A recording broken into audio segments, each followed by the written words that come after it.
Swamp Thing is a 1982 American sci-fi horror film, written and directed by Wes Craven, and is based on the series of DC comic books.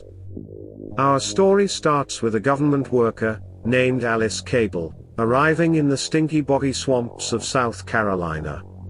A scientist was mysteriously killed whilst working there, and she is his replacement. Her boss, Ritter, is a top asshole, and is worried that she will interfere with whatever stinky top-secret work he is carrying out. Cable meets Dr. Linda Holland, and her genius brother, Dr. Alec Holland, just as they have made the discovery of the century.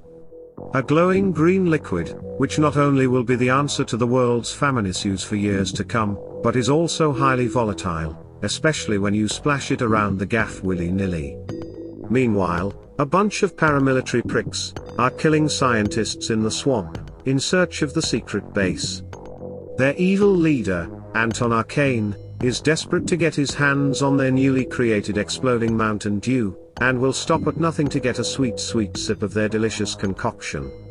Dr. Holland immediately gets the horn for Cable, so decides to take her out for a boggy boat ride. He sniffs some orchids, whispers sweet nothings about the beauty of the swamp, and it is clear he wants more than a business relationship with the curly-haired vixen. On their return, they discover that their green slime does much more than just blow holes in their lino, it turns into plants.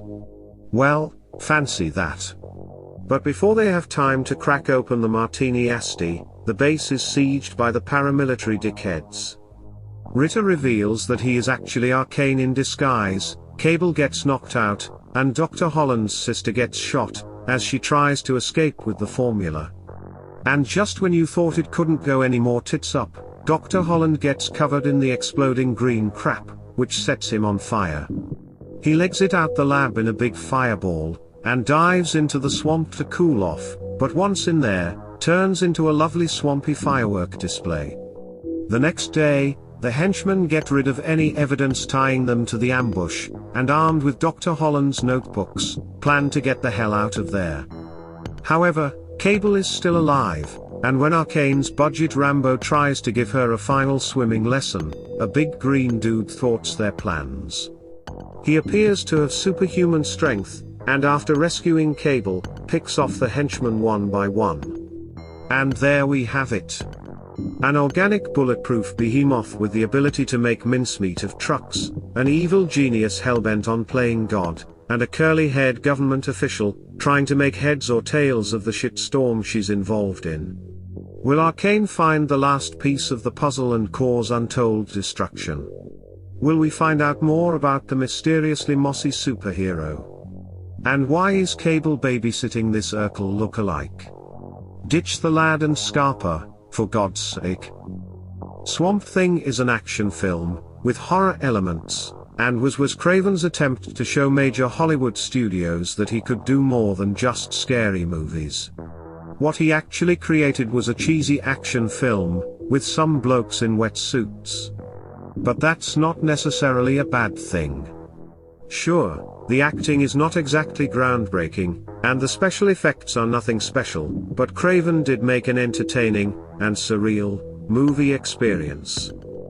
The South Carolina setting did succeed at creating a feeling of isolation, and the fact there isn't another person for miles, did make me think what I would do if I was stuck in this situation. My favorite scene is when Arcane finally gets the last notebook containing the rest of the magic formula. He holds a dinner party, and tries out the science experiment on one of his hapless henchmen. Arcane hopes his goon will transform into a mean green fighting machine, much like the infamous Swamp Thing, but instead his dim-witted accomplice changes into a hairy dwarf, who proceeds to terrorize the party guests. Undeterred by the possibility of changing into something weak and hilarious, Arcane decides to drink the green goo anyway, with frightening consequences. At first he looks completely doomed, as he scabs over and bleeds from his face. But as we keep watching, he tears out of his grotesque cocoon, and we see him in his new form, some kind of werewolf thing. I think this scene would scare little kids, especially if you think a half-man, half-wetsuit, is scary, but for the most part, Swamp Thing is a pretty fun time to be had. I mean, come on, it's a werewolf with a sword battling a massive guy made of plants. If you can't enjoy that, then what can you enjoy? It's camp, it's cheesy, it's a comic book adapted into a movie, have fun with it. Swamp Thing is a movie worth watching in my opinion, and despite its quirks and failings, does ultimately do a good job at keeping your attention for its 90-minute runtime. Just don't go into it expecting anything too serious. After all, it's called Swamp Thing, and it's about a thing from the swamp. So have you seen this movie? What did you make of it? Good old-fashioned fun, or a steaming pile of horse apples? Let me know in the comments below, but most importantly, stay sexy. Cheers, babes.